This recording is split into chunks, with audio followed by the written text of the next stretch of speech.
नमस्कार बच्चों। मैं आपकी हिंदी शिक्षिका अहाना हूँ और नोवा लर्न बुक्स, जो माउंट एनलाइटनमेंट इंटरनेशनल की एक इकाई है, के साथ हमारी इस सीखने की यात्रा में आप सभी का एक बार फिर हार्दिक स्वागत करती हूँ।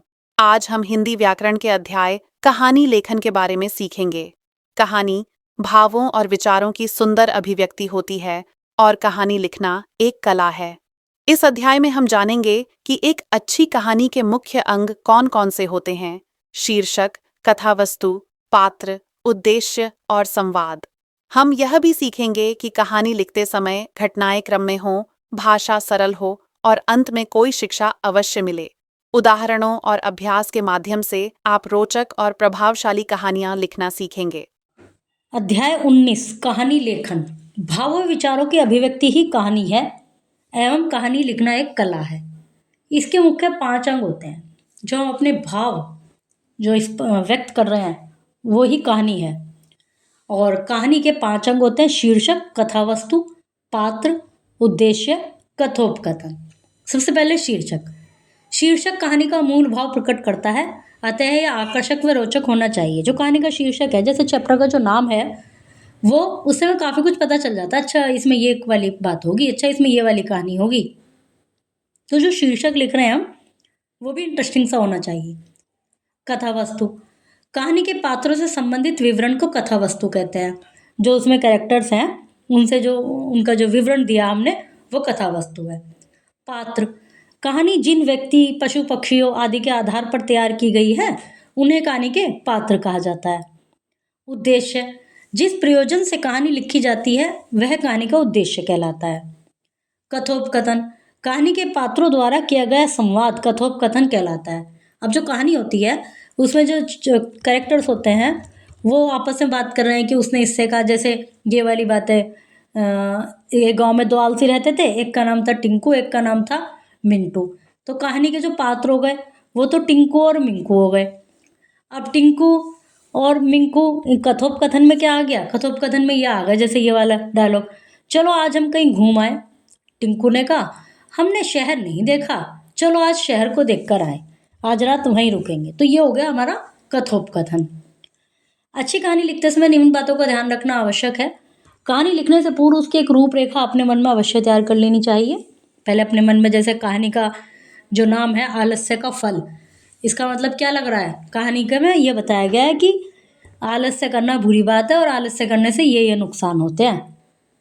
आलस्य के फायदे तो कुछ हो नहीं सकते, नुकसान ही होंगे।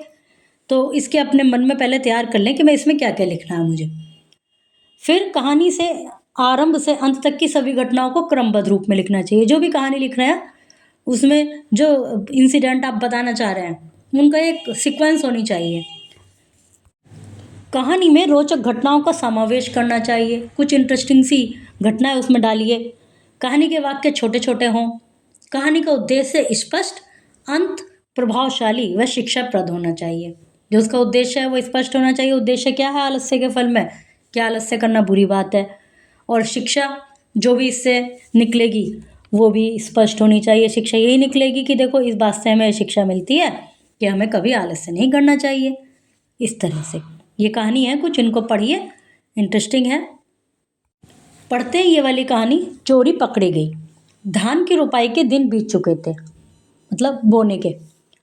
बारिश कम होने के कारण किसान खड़ी फसल को सींचने के लिए नलकूप में मोटर सेट कर चुके थे। बारिश कम हुई थी, अब सिंचाई तो करनी थी, तो उन्होंने मोटर वोटर सेट कर ली थी। ट्रांसफार्मर खराब हो गया, बिजली आ नहीं रही थी, किसान नलकूप पर जा नहीं रहे थे। अब लाइट आ नहीं रही थी, तो किसान जाके करते क्या? तो एक बार एक चोर ने 8 नलकूपों के मोटर की चोरी कर ली उसी गांव में से। गांव के किसानों ने पुलिस में रिपोर्ट दर्ज कराई। गांव के लोग, पुलिस मिलकर चोरों का पता न लगा पाए। बहुत कोशिश की, क्योंकि चोर बहुत शातिर थे, कोई सबूत मिला नहीं। तो गांव के एक रमेश बाबू थे, सरसों का बीज लेने गोसाईगंज बाजार गए थे। यह दूर की बाजार थी, मतलब ये जो मार्केट थी थोड़ा दूर थी। बीज भंडार के बगल में मोबाइल की दुकान पर खड़े गांव के टोनू को देखा। मतलब मोबाइल की दुकान पर गांव का एक बंदा टोनू खड़ा था। टोनू के पास गए, बोले, क्या खरीद रहे हो? तो चाचा जी, खरीद नहीं रहा बल्कि खरीद लिया। क्या खरीद लिया? मोबाइल खरीदा है। बस रसीद बनवा रहा हूँ। इतने पर दुकानदार ने मोबाइल की रसीद टोनू को दे दी और मोबाइल का दाम पता है कितना लिखा था? 50,000 रुपये।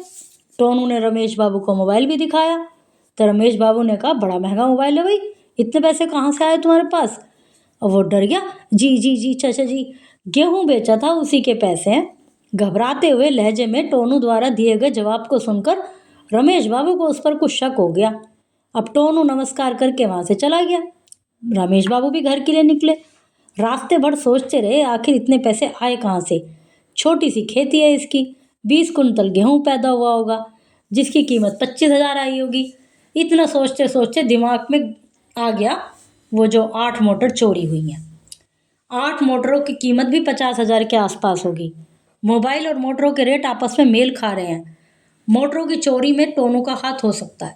संदेह की सुई अब टोनू के आसपास मंडराने लगी। सुबह रमेश बाबू गांव के मुखिया के राम सिंह के पास गए, पूरी बात उन्हें बताई। अब मुखिया को भी डाउट हो गया, मतलब विश्वास हो गया कि गांव में मोटर की चोरी हुई है, जरूर इसका हाथ है। टोनू को मुखिया ने बुलवा लिया। मुखिया और रमेश बाबू के सवालों में टोनू फंसता चला गया। जब उसे डराया धमकाया गया, थोड़ा प्रेशर डाला गया, तो उसने कबूल कर लिया, मतलब एक्सेप्ट कर लिया कि भाई मुझसे गलती हो गई, अब दोबारा चोरी नहीं करूँगा। मुखिया जी ने पूछा, तुम अकेले थे, तुम्हारे साथ कोई और भी था? टोनू ने इस घटना में अकेले होने की बात स्वीकारी। मुखिया जी ने तुरंत फ़ोन करके पुलिस बुलाई, उसे पुलिस के हवाले कर दिया। मुखिया जी ने कहा कि यह गांव में रहने के लायक नहीं है, इसने चोरी की है, इसे सज़ा मिलनी चाहिए। तो इस तरह से कहानी ख़त्म हुई और शिक्षा क्या मिली? हमें चोरी नहीं करनी चाहिए। तो बच्चों, ध्यान से पढ़िए और अपनी कल्पना से सुंदर कहानियां लिखिए। शुभ अध्ययन।